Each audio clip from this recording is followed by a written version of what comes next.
Everybody, Chef Gene, rocking Mojave Minerals. Well, you're in the back with me where I wash off the rocks and get rid of the slurry. So let me show you what I do and how I do it back here.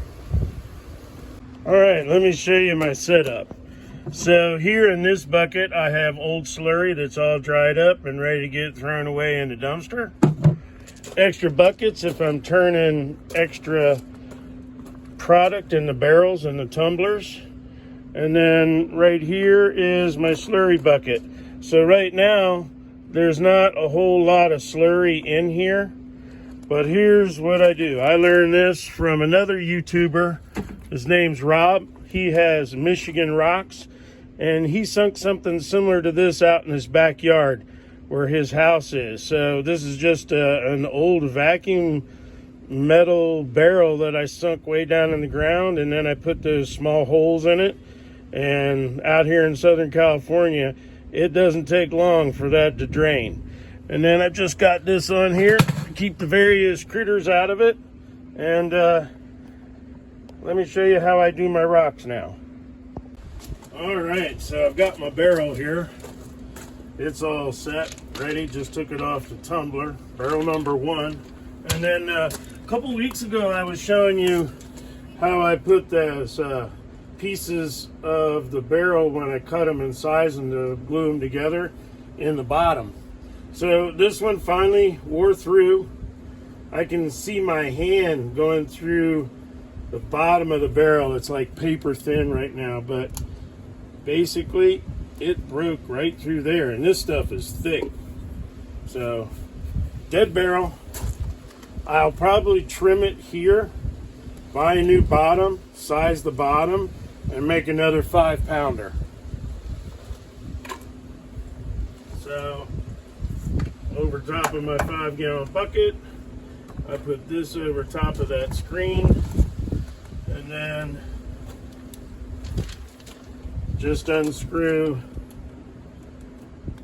clamp. That comes off. And then I need to get the hose.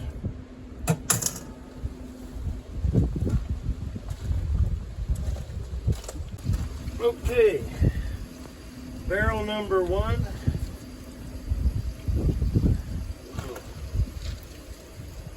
When I have petrified wood in here, it gets it real foamy.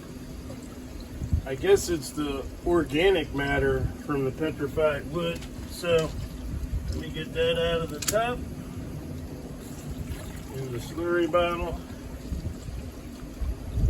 bucket.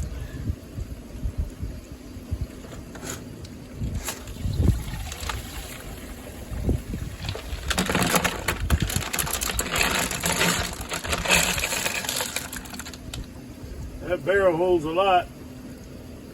Let's get it washed off before this grit dries on it.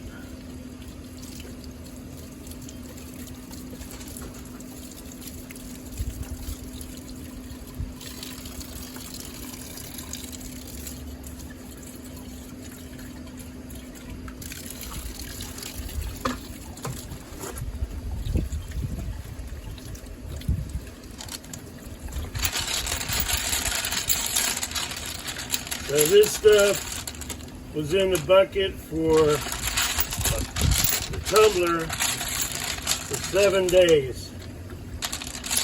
So that was 60-90 grit and a little bit of 36 grit mixed in with it, just because this is Mohs 7 and this stuff just takes so long. All right, it's all cleaned up. Let's go in the rock shed and we'll see what we've got here. So then I just put a little water in this old pan from the kitchen.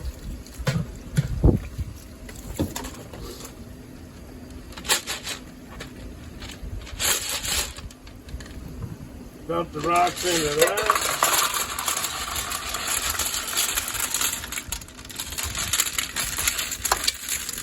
And we're going to see what's number 2 ready and what has to go back in.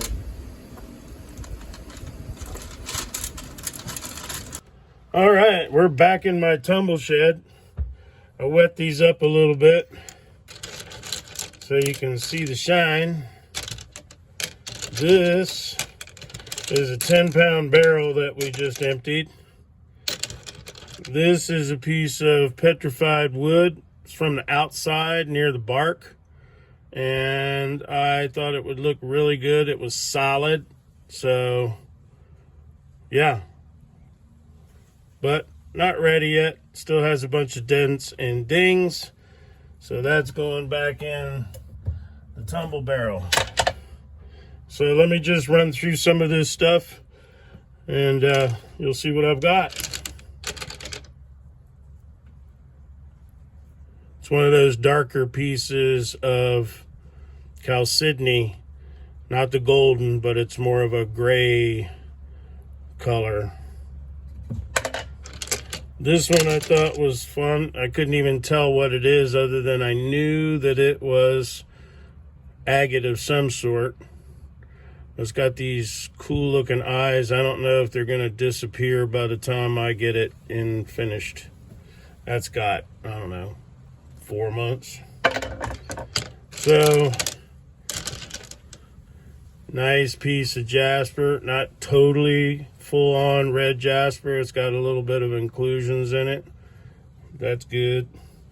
So, it still has those dents and dings I can feel in it. I'm going to tumble that till there's none of that left. This side's pretty good. This is not chalcedony. Excuse me, chalcedony. Yeah, I had a dog named Sydney. You'd think I could remember this. Chalcedony. That's quartz. Looks like it's monocrystalline, but it's not. And you know what? I don't feel any dents, dings, scrapes. That's ready to go in.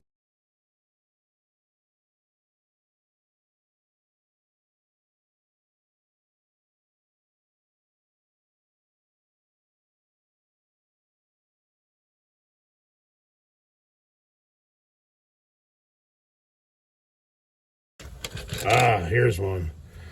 Desert agate, everybody. Look at that. Almost a geode. More like a thunder egg because it's solid all the way through. But look at those lines. Desert agate. What else? Cool piece of petrified wood. Ring, ring, ring. Can you imagine how big those trees are going to be to get a ring that big? The circumference must have been huge. Remember, this is a Pliocene age. I didn't put a lot of petrified wood in this one. Oh, this one is petrified. Rings. See the growth rings?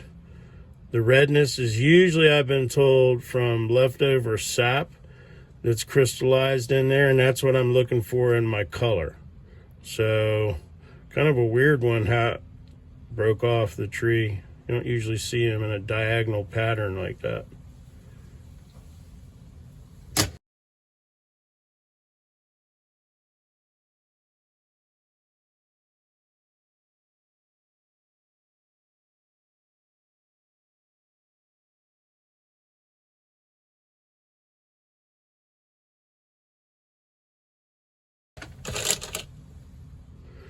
Ooh, this one is a good one. I remember this. Look at this.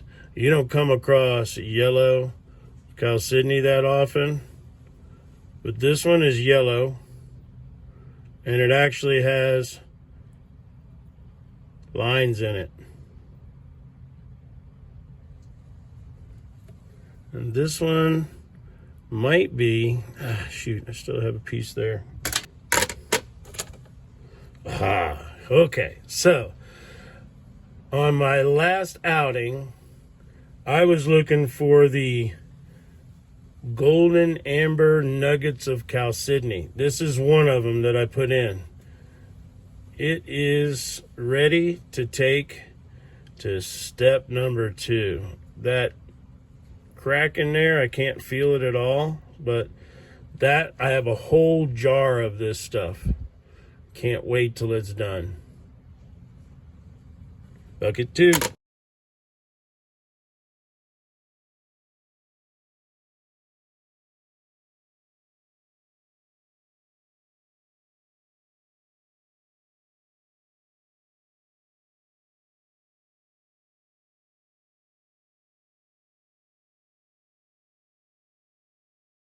Got a kind of a creamy feel. Here's another one of those big pieces. Let's see, hold on a minute. Do I have one here? So these pieces, I'm going to pull one out for you. That's not, where is it? Come on, there we go. So this looked a lot like this before I put it in the tumbler. And it was probably that size too. It's got a big old dent in it. I'll probably field dress that out, or I'll be forever fighting that. You see how it's kind of got a growth on the inside of it? You can see that in these. Kind of a thunder egg look. But that one has one more dent there. Super hard stuff. I'm going to let that go one more time probably before that's ready. And then I have little things here. By the time I get done polishing this all the way through my 5-step process, some of these things are really small. I send these in little Ziploc bags to my granddaughter, and she's collecting them slowly but surely. She's got a pretty good amount so far. They're really cute when they're small like this. Petrified wood, jasper, chalcedony, petrified wood, jasper, agate, desert agate, in the bucket barrel. All right, so that is the emptying and the separation of a barrel number 1 batch. So I'll go ahead and I put 1 tablespoon for 10 pounds of rocks. And this is all I have of number 2 right now.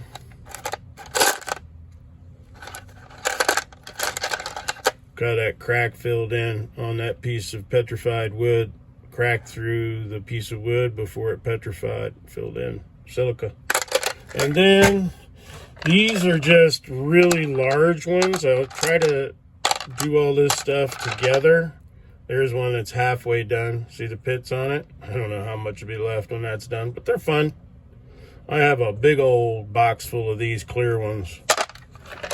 And this is what we ended up with in the barrel. So I'll need to add a little bit of rough to that. I used to do some ceramic media, but this Mo 7 hitting against each other does just as good in the beginning processes till it gets closer to number 2. So for right now, guys, that's a barrel empty.